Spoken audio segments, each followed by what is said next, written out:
Hello students, today we are going to discuss the next exercise of the chapter Measure of Dispersion, in which we will do combined standard deviation. Combined standard deviation क्या होता है? जैसे पिछले chapter में हमने पढ़ा combined mean, जिसमें हम 2 सीरीज 3 सीरीज या जितनी भी सीरीज हमें कही गई है उनका मीन हम निकालते हैं। ऐसे ही यहाँ पर हम कंबाइंड स्टैंडर्ड डेविएशन भी निकाल सकते हैं। तो कंबाइंड स्टैंडर्ड डेविएशन 2 या 2 से ज़्यादा ग्रुप्स का निकालने के लिए, देखिए अभी हम 2 ग्रुप्स की बात करते हैं तो हम इसे डिनोट करेंगे स्टैंडर्ड डेविएशन 1-2 से, sigma 1-2 that is equal to under root n1 standard deviation 1 का square plus n2 standard deviation 2 का square plus n1 d1 square plus n2 d2 square upon n1 plus n2। यहाँ हमें जो calculate करना है वो d1 calculate करना है, और d1 कैसा निकलेगा? d1 is equal to x1 bar minus x12 bar, यानी कंबाइंड मीन। ऐसे ही d2 is equal to x2 bar minus x12 bar. देखिए स्टैंडर्ड डेविएशन 1-2 क्या हुआ? Combined standard deviation. Standard deviation 1 sigma 1 के बराबर है फर्स्ट ग्रुप का। ऐसे ही sigma 2 standard deviation of second group, d1 is equal to x1 bar minus x12 bar and d2 is equal to x2 bar minus x12 बार। अभी हम बात करेंगे और ग्रुप्स की, जिसमें स्टैंडर्ड डेविएशन 1, 2, 3 भी हम ले सकते हैं। 3 सीरीज के लिए भी हम ऐसा निकाल सकते हैं। 3 या मोर ग्रुप्स, जितने ग्रुप्स बढ़ते जाएंगे उतनी वैल्यूज बढ़ती जाएंगी। अंडर रूट सिग्मा 1, 2, 3 जो है वो है equal to under root n1 standard deviation 1 का square plus n2 standard deviation 2 का square plus n2 standard deviation 3 का square plus n1 d1 square plus n2 d2 square plus n3 d3 square upon n1 plus n2 plus n3। अभी यहाँ पर हम d1 निकालेंगे। d1 is equal to x1 bar minus x123 bar, d2 is equal to x2 bar minus x123 bar, d3 is equal to x3 bar minus x123 bar. देखिए example number 25, दो groups, दो sample size हमें दिए गए हैं 100 and 150 के। 100 यानी n1 is equal to 100, n2 यानी 150, मीन दिया गया है x1 बार 50, x2 बार 60, स्टैंडर्ड डेविएशन दिया है फर्स्ट सीरीज का 5, सेकंड सीरीज का 6। अभी यहाँ पर कंबाइंड हम निकालेंगे। पहले हमें कंबाइंड मीन निकालना पड़ेगा। x12 बार निकाला हमने, जो हमारी वैल्यू आती है सॉल्व होकर 56, और हमें चाहिए d1 is equal to x1 bar minus x12 bar, ये हमारा आया माइनस 6। d2 हमारा आया x2 bar minus x12 bar, ये हमारा आया इज इक्वल टू 4। तो हमें स्टैंडर्ड डेविएशन 1-2 निकालना है। स्टैंडर्ड डेविएशन 1-2 का फॉर्मूला डाला हमने, फॉर्मूला लगा के देखिए सारी वैल्यूज हमारे पास अवेलेबल हैं, जिसमें 100 into 25 plus 150 into 36 plus 100 into minus 6 का होल स्क्वायर प्लस 150 इंटू 4 का स्क्वायर अपॉन 100 प्लस 150। वैल्यू जब हमने सोल्व की विल गेट द आंसर 7.46। तो यहाँ पर हमारा कंबाइंड मीन हुआ 56 और कंबाइंड स्टैंडर्ड डेविएशन हुआ 7.46। देखिए next example 26, for a group containing 100 observation. 100 है तो इसका मतलब हमारा n हुआ 100। Arithmetic mean and standard deviation are 8 and 10.5। 100 observations के लिए हमारा मीन यानी x2 bar is equal to 8 और sigma 1-2 bar, sigma 1-2 is equal to 10.5 का अंडर रूट। फॉर 50 ऑब्जर्वेशंस यानी कि n1 हमारा 50 हो गया फ्रॉम द 100 ऑब्जर्वेशंस। 100 में से 50 ले लिए, 50-50 के 2 ग्रुप बन गए। तो पहला ग्रुप n1 हुआ, वो हुआ हमारा 50, यानी n1 50, n2 भी 50।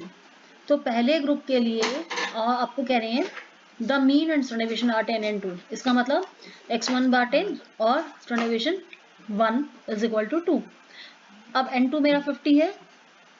अब मुझे जो वैल्यू निकालनी है, आपसे क्या कह रहे हैं, find the arithmetic mean and standard deviation of the other half. हम फॉर्मूला पुट करते हैं कंबाइंड मीन के। पहले हम मीन निकालेंगे, x2 बार निकालेंगे। x12 बार में डाला हमने, तो उसमें देखिए वैल्यू हमारी डली 8 is equal to 50 into 10 plus 50 into x2 bar upon में 100।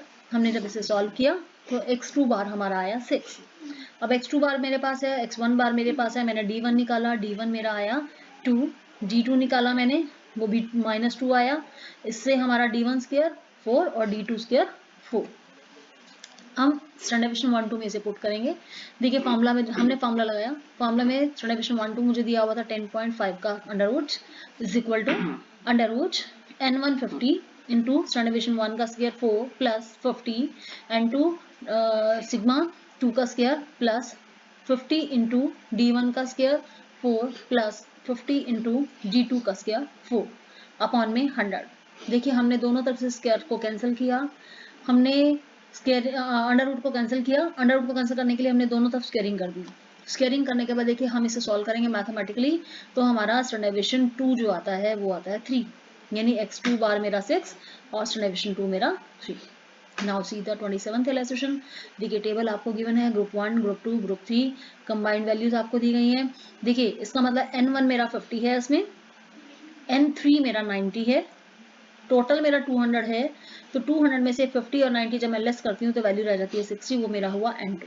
स्टैंडर्ड डेविएशन मुझे दिया गया है सिग्मा 1 6, सिग्मा 2 7 और कंबाइंड मुझे दिया गया है सिग्मा 1 2 3 इज इक्वल टू 7.746।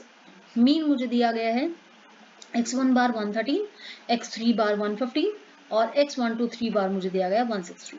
तो सारी वैल्यूज हमारे पास अवेलेबल हैं। हम 1 बाय 1 पहले कंबाइंड मीन में डालेंगे। कंबाइंड मीन में डालने पर मेरी जो वैल्यू है वो मेरे को x3 जो मेरी वैल्यू मुझे निकालने वाली है x2 बार जो अवेलेबल नहीं है मेरे पास, वो मैंने निकाल लेनी है। x2 बार देखिए जैसे निकल कर आ रहा है 120। अब मेरे पास D1 D2 D3 तीनों वैल्यूज आ जाएंगी। D1 आया 3 -3 और D1 स्क्वायर हो गया 9, D2 आया मेरे पास 4 तो D2 स्क्वायर हो गया 16, ऐसे मेरे पास D3 आया -1 तो D3 का स्क्वायर हो गया 1। मुझे स्टैंडर्ड डेविएशन 1 2 3 का फॉर्मूला लगाना है। फॉर्मूला में जो जो फिगर्स अवेलेबल है मैंने सब फिगर्स पुट कर दी। मेरे पास केवल स्टैंडर्ड डेविएशन 3 का जो अमाउंट है वो नहीं है, स्टैंडर्ड डेविएशन 3 की वैल्यू मेरे पास अवेलेबल नहीं है, मैंने उसे ऐसे ही छोड़ दिया। बाकी सब फिगर्स डालने के बाद मैंने मैथमेटिकली कैलकुलेट किया। मैथमेटिकली कैलकुलेट करने पर स्टैंडर्ड डेविएशन 3 की वैल्यू देखिए मेरी निकल कर आती है 8। तो मेरा n2 भी निकल आया, मेरा x2 बार भी निकल आया और मेरा स्टैंडर्ड डेविएशन 3 भी निकल आया। Now we'll do the next question. Mean weight of 150 students is 60 kg. हमारे टोटल स्टूडेंट्स हैं 150, यानी मेरा n है या n1 प्लस n2 आप कह सकते हैं, वो है 150। Mean weight of boys is 70। Boys का मीन वेट 70 है, यानी x1 बार मैं ले लेती हूँ 70। मेरा स्टैंडर्ड डेविएशन है सिग्मा 1 10 है। ऐसे ही गर्ल्स का मीन वेट है 55, यानी x2 बार हो गया 55।